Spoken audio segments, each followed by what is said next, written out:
This is Professor Swenson-Sanchez. We're going to talk about fermented foods and beverages because we know that they are prebiotics that help and probiotics that can help provide food for our existing microbes in our gut. We can also introduce some new bacteria to the gut, and that's what they do. We've been eating fermented and drinking fermented things for a long time.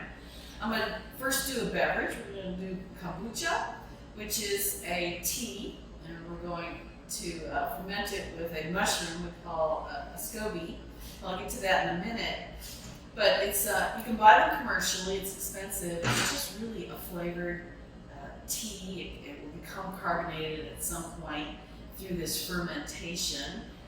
We've been drinking wine for a long time, and wine has a sediment at the bottom normally, and that's what is when the bacteria are eating the sugars out of the wine. It creates kind of a sediment.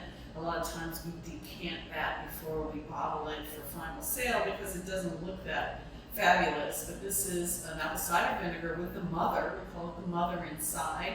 It's what's doing the fermenting and creating the final product that we're looking for. And as I mentioned, it can help with our microbes. If you're a person where this helps with your GI issues, then great. If you're a person where it exacerbates it and makes it worse, then don't do these products. It all depends on individual microbes, and each one of us is born with our own microbiome, which is different from everybody else's, and you need to learn what works for you and what doesn't, and that's what's appropriate for you.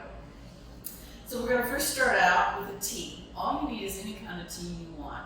I'm using an English breakfast tea. This is very experimental. It's easy to do. It's fun. You can add the flavors you want. If you end up not liking it, that's okay too. But it's just kind of an introduction to fermentation. And this is the beverage. So this is just an English breakfast tea that I brewed up, got to room temperature. I didn't want it too hot because I don't want to hurt the little the mushroom that I'm going to add to it in just a minute.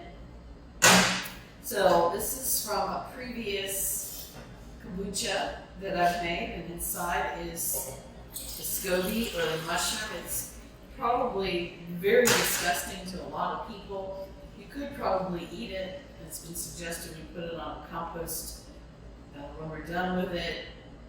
I don't know, it's just pretty disgusting, but with kids this would be fun to work with because this is a living organism that we're going to feed and put into this environment, and they're going to flavor this and eventually carbonate it so that it is the final product. So I'm going to add it.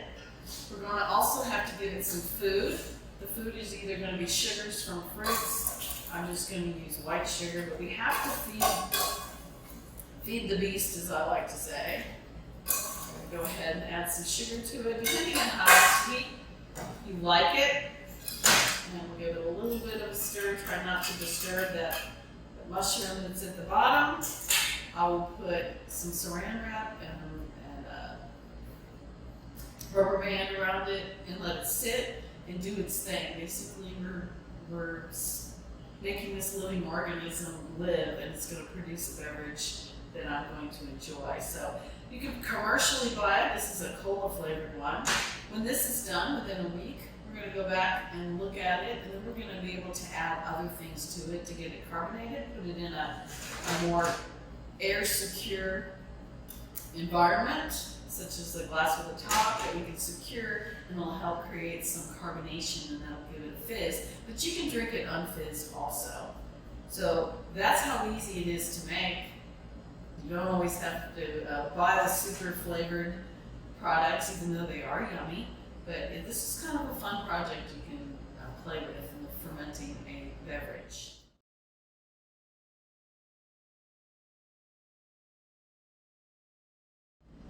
Another fermented food that's pretty popular right now is sourdough.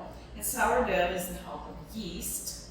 And we're going to wake up our yeast and create a sourdough starter, we call it, which we will add to a bread dough to give it that kind of tangy, acidic taste that we like in sourdough.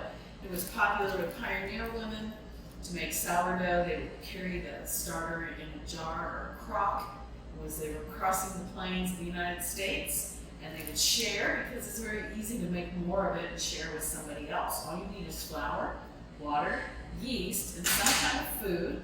They tend to like sugar. So I'm just going to use a bag.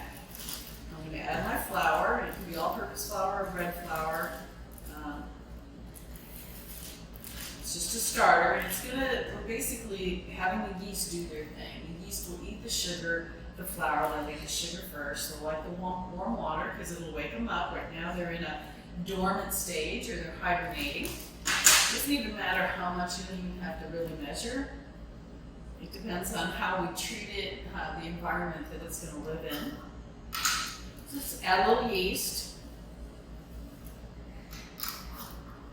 I'm going to wake them up by adding some warm water. Start just massaging and kneading it. Now, during this process, depends on how many days and how tart you want your sourdough starter. You're going to be adding more water, adding more flour, maybe adding more sugar and yeast, depending on how well you babysit it. This is going to require some babysitting. I'm going to add some sugar, because that's just like an instant meal for them. The flour will take a little bit longer. Continue to massage. And as time goes on, they're going to eat that sugar and they're going to excrete lactic acid. And lactic acid is what makes that nice little zingy tang that we like in sourdough. The more zing you like, the more lactic acid you want. The longer you let this sit, the less zing, the less days. If you put this in a refrigeration, it will happen slowly. Just like you move sluggishly in cold weather, they tend to also in warmer weather. If I put this in the warm part of the kitchen, it'll start expanding, it'll start creating gas, CO2. It'll need to be released or it'll pop. And then as they create the lactic acid, you don't want them to get to a point where they kill themselves. It becomes so acidic that they end up killing the yeast, and you're going to have to add more yeast to liven up the mixture again. So right now, I'm going to leave it go. I'm going to babysit it. I'm going to keep you up to breast to how all of our fermented foods are doing through time.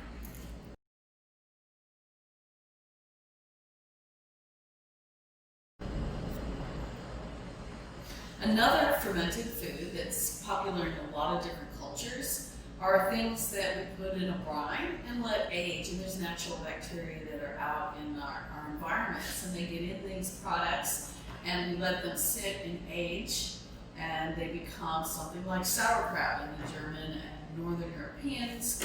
It's very simple cabbage in a brine, and it breaks down with time, and also has some new microbes in it that will get introduced if it's not cooked into your gut. But we're going to make kimchi today, which is a Korean fermented vegetable. And what we did is we soaked our cabbage, and I used a nap of cabbage. I also have some onions and some green onions or scallions.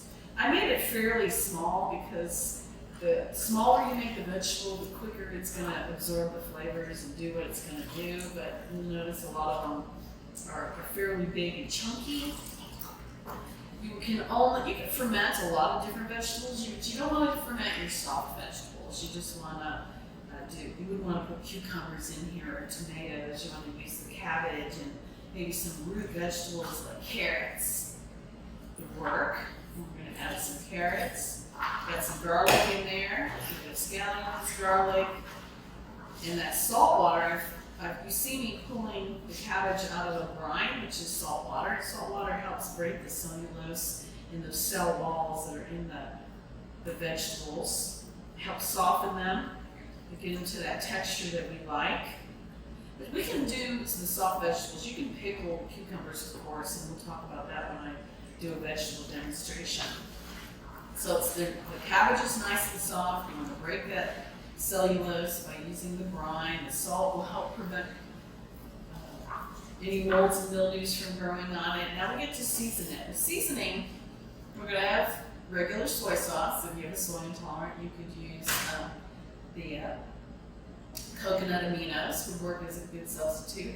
I do have in the seasoning sauce dehydrated, lightly dried ginger, because ginger is kind of hard to work with, but this is available in any grocery store. Fish sauce. So fish sauce we think of as only being made Vietnamese, but actually every single culture in the world has some kind of a fermented fish or shrimp or some kind of a fermented product that they use to season. Because seasonings, herbs and spices, especially spices, were very hard to get and very expensive. So if they could make a paste, like anchovy paste in Italian, Greek, the whole Mediterranean used it. The Vietnamese are the ones that they still use the fish sauce as a seasoning, and that's how we are familiar with it. But all of our cuisines had some kind of, in ancient time, some kind of a fermented fish or seafood that gave a lot of flavor. Use a small amount. Fish sauce by itself isn't all that delicious, but you add a small amount to something, it adds a whole lot of flavor. Same with anchovy paste. When you add it to a tomato sauce, it adds a whole lot more umami kind of a flavor to it, which makes it fun and gives it a great taste. And then gochujang is the Korean trendy spice that I'm going to, the paste that I went ahead and added into my flavoring. And I'm going to go ahead and add that and massage it into my cabbage. All of this cabbage is going to reduce, probably, it seems like a lot now, but once it ages and juices out, you're going to see that it's not really going to be that much. So we're going to get it mixed up and flavored.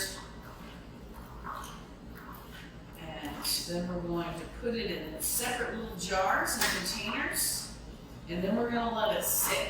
And we're going to let it do its magic. And it's the time that's going to break those vegetables down so they're soft and easy to eat, similar to this coleslaw. I mean, this sauerkraut has been aged, and all the cabbage is very soft and much easier to eat. So, fermented vegetables have been around for a long, long time. It was one way for us to get through the winter and still have vegetables in our diet because we weren't able to grow them. And so they've been in all of our cuisines for a long period of time. So, we'll get back to this at a later time.